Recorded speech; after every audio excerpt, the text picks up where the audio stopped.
कामायनी का पहला सर्ग है चिंता सर्ग। विभिन्न प्रकार के मनोवैज्ञानिक भावों पर आधारित उसके सर्ग योजना में पहला जो सर्ग है वह चिंता से शुरू होता है। वह मानव की सोच मनोवैज्ञानिक रूप से भी प्रथम कुछ न कुछ चिंतातुर होकर के होती है। यहाँ का संदर्भ चिंता क्यों व्याप्त हुई। कामायनी प्रारंभ होता है एक भयंकर जल प्रलय से।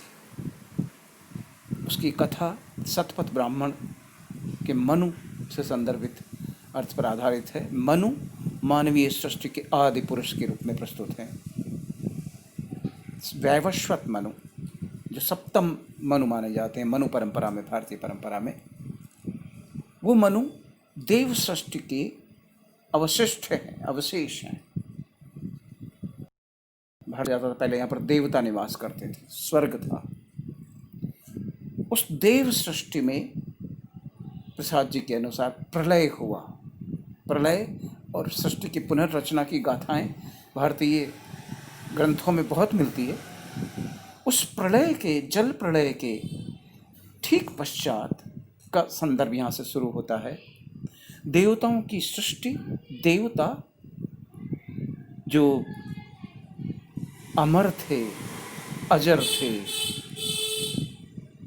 सदा आनंद और भोग विलास में लिप्त थे। दुनिया के सारे संसाधन उनके अपने, और उन संसाधनों को उन्होंने भरपूर उपयोग भी किया। अमर क्यों? क्योंकि मारने वाले वही लोग। जिसको मारने का अधिकार था उसने पहले अपने आप को अमर कर लिया। अजर क्यों? क्योंकि आयु भी तो दर्शन करने वाली है, दार्शनिक रूप से देवताओं के अधीन है कि कोई बच्चा होगा, युवा होगा, बड़ा होगा। देव हैं, उन्होंने कहा दिया नहीं, हमारी आयु एक जगह स्थिर रहेगी। लेकिन प्रकृति कभी भी इन अहंकारों को हमेशा के लिए स्थापित नहीं रहने देती, उनको तोड़ती है बार बार। सबसे पहले देवताओं के इन्हीं अहंकारों का विध्वंस करती हुई जल प्रलय हुई। कहा जाता है कि भयंकर अतिशय विलास और भोग में लिप्त होने के कारण प्रकृति क्रुद्ध होकर उन पर पलट कर वार करती है। पहला छंद उस वार के पश्चात का छंद है, प्रलय के पश्चात का अंश है। मनु अकेले बचे हैं, वो देव सृष्टि के अंतिम अंश हैं, लेकिन मानव संस्कृति के पुरोधा हैं। आदि मनु हैं, वो आदि देव मानव हैं।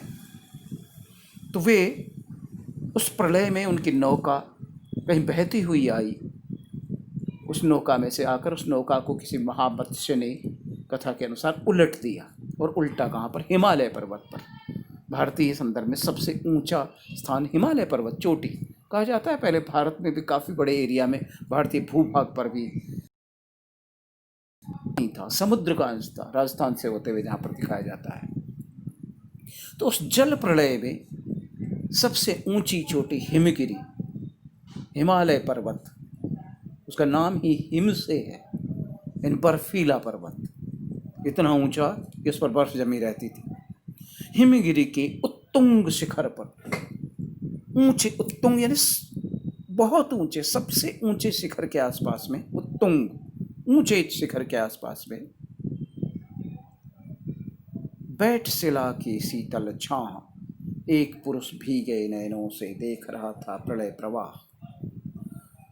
उसमें शिला की छाया के नीचे बैठा हुआ है। उसका आशय यह है कि ऊंची चोटी के पास में, उसकी तलहटी में, उसके नीचे किसी शिला की कगार थी, उसकी छाया में बैठे हुए हैं। नीचे तलहटी में बैठे तो ऊपर उस पर्वत की छाया है,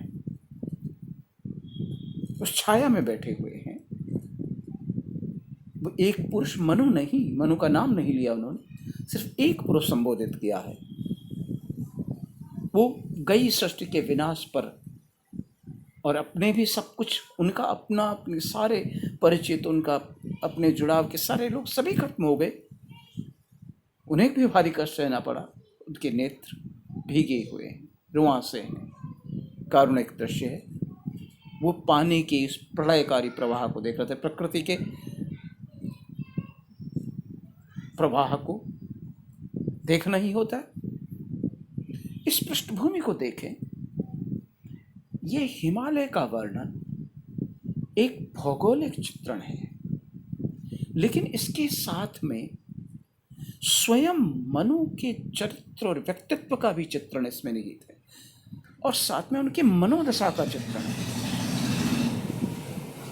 और एक तीसरे स्तर पर जाइए तो एक सामान्य मनुष्य के द्वंद्व की कहानी है। मनुष्य कहाँ से शुरू होता है और उसका द्वंद्व कहाँ से शुरू होता है। जीवन में विभिन्न उतार चढ़ाव, जिंदगी की कहानी है। दार्शनिकता तो है ही उसमें, मनोवैज्ञानिकता तो है ही उन मानवीय संदर्भों में। भौगोलिक दृष्टि से देखिए तो हिमालय पर्वत पर बर्फ जमी हुई है, ऊपर ऊंची ऊंची चोटियाँ, उसमें चोटियों की शिलाओं के नीचे छाया भी होती है। लोग कम जाते हैं, वो ऊंचाई पर आने के कारण नौका टकरा के वो आ गए हैं। और पानी का प्रवाह है। प्रवाह सामान्य रूप से इतनी ऊंचाई पर नहीं जा सकता, लेकिन क्योंकि बर्फ के नीचे से पानी भरा हुआ था, वो नीचे उतर रहा है। बाढ़ आ गई, प्रलय आ गई, तो चारों तरफ पानी पानी हो गया। ऊंचाइयाँ, उदात्तताएं हैं। मनु भी उदात्त और ऊंचे व्यक्तित्व के धनी है। केवल कद ही नहीं, सोच। मनुष्य के आदि मानव है वो, मनुष्य जाति को आगे बढ़ाने वाले हैं, उसके जनक हैं। इसलिए उदात्त, ऊंचे स्तर के, उनके मनोभाव भी उतने ऊंचे स्तर के हैं, और इसीलिए शायद वो सर्वाइव हुए। देव जाति के सारे लोग नष्ट हो गए, मनु बच गए। उस अपनी ऊंचाई, सोच की ऊंचाई, मनोविज्ञान। साथ में वे शीतल छाया में बैठे, वे प्रकृति की छाया है एक तरीके से।